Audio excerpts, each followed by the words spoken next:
Welcome back. I now want to continue our conversation on impeachment.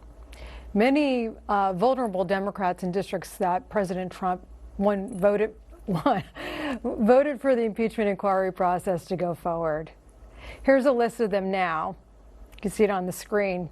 New York's Anthony Brzezinski, Trump won his district by 16 points. Then there's Kendra Horn of Oklahoma. Trump won her district by 13 points. And JoJo Cunningham of South Carolina, the president won his district by 13 points. The other two I wanted to highlight were Jared Golden of Maine and Shel Torres of New Mexico. Trump won their districts by 10 points. Okay, and this could be backfiring on House Democrats because the majority of voters in key battleground states oppose impeachment. According to the latest New York Times Upshot and Siena College poll, 52% of voters in Arizona, Florida, Michigan, North Carolina, Pennsylvania, and Wisconsin don't agree with impeachment. Only 44% do. That's where we want to bring in and welcome our next guests. First, we have columnist from the American Spectator and former associate political director from the Reagan White House titles. And we also have Jessie Jane Duff. She's a senior fellow at the London Center for Policy Research and a former Marine gunnery sergeant. Impressive. Welcome to you both. Okay, here we go. The first one's to Jeffrey. Jeffrey, look, I mean, we have. We live in interesting times, no? I mean, we're looking at this political theater that is generated by the Democrats just yesterday in bringing this impeachment inquiry forward. And yet the polling suggests that the American public don't love it. We have an election coming up in almost a year away. And the American public can determine whether or not they want to reelect the president and give him another 4 years. So, what does this mean for the Democrats? And what's your take on whether or not this is just tactics, smear campaign, or really a serious attempt to ding the president? Oh, it's a serious attempt to ding the president, without doubt. In doing research for this, I checked the Washington Post on January 20th, 2017, which is to say the day Donald Trump was sworn in as president. And there, sure enough, was an article about a group forming already to impeach him. And he hadn't even taken right. the oath of office yet. So this is going on. And one of the things that I think is very interesting, you gave a run through of places where impeachment was not popular. The House of Representatives, the Democratic caucus, is being run by people who were elected from overwhelmingly Democratic districts. The AOCs of the world, the Ilhan Omars, Great Nancy point. Pelosi, they're the ones setting the policy. And that policy is, as you suggest, not at all popular with Democrats in districts that are not in, solidly 100% blue districts.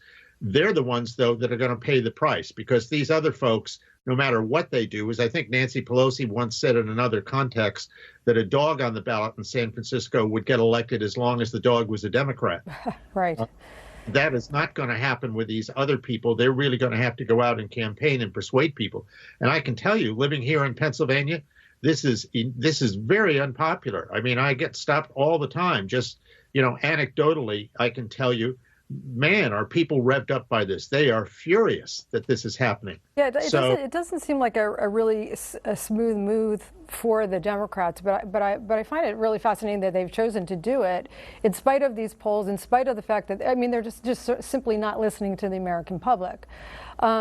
Jessie, this is going to come full circle, and actually right here in Florida, with the latest news that the president is actually changing his residence to Florida and to Palm Beach County, right? So he'll be living in District 21, which is held by a Democrat, and there's a lot of seats that are up and targeted by the NRCC and the RNC, and I would suggest now that while I think the NRCC wants to win District 21, which holds Mar-a-Lago, now you really do need to win District 21 because it's symbolic in nature, but it helps to flip the House. So looking at where we are with this impeachment process, it's really not just about re-electing the president. It's about having the president not become a lame duck president after he wins re-election by still having the House controlled by Democrats. What are your thoughts on this?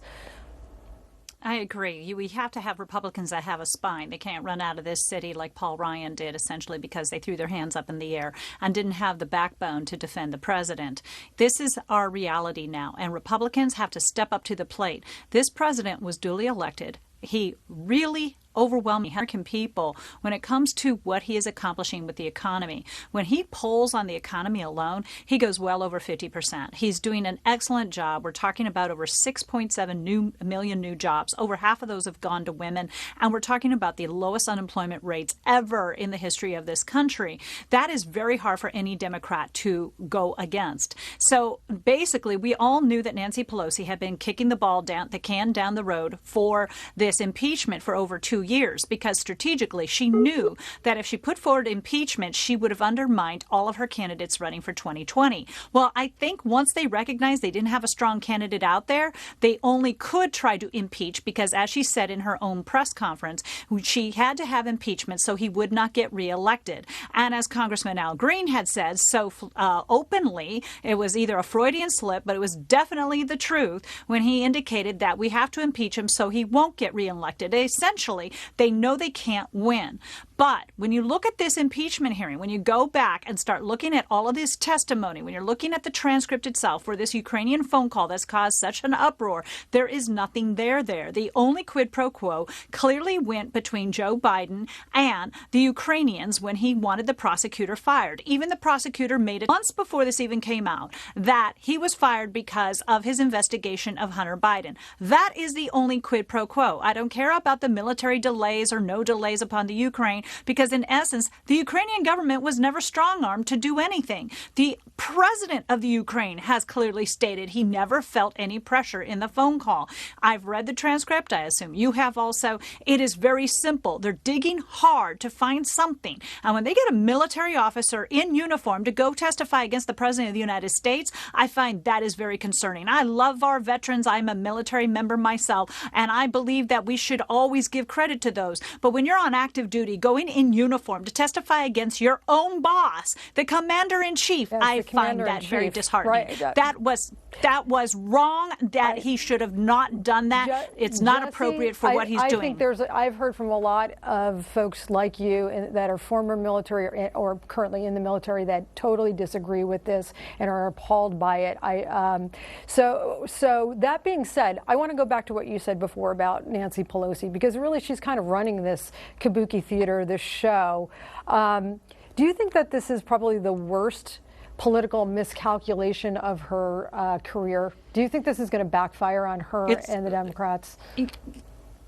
Okay, so I'm obviously a Trump supporter, so I don't want to be overly biased in this and be overly excited about this. I find it very confusing because Nancy Pelosi is a strategic, brilliant woman. She knows exactly what she's doing. She knew that in order to have impeachment, the war, which she said she wanted overwhelming bipartisan support. That was one thing she made very clear. Well, yesterday we saw there was not bipartisan support. This was a Democratic initiative, purely and simply. Yeah. Now, after we heard what Bill O'Reilly said, seeing that this operative was close to Brennan and Biden and all these other people in the cabal and had visited Schiff before he even came forward, the whistleblower, wow, we've got a serious problem. So I can only think that maybe Nancy Pelosi was left in the dark and trusted Adam Schiff to have his act together. Sign. Why she trusted a guy? It's like who's in not charge, a good sign, right? Okay, Jesse, Jeffrey, please stick around. We have more to come.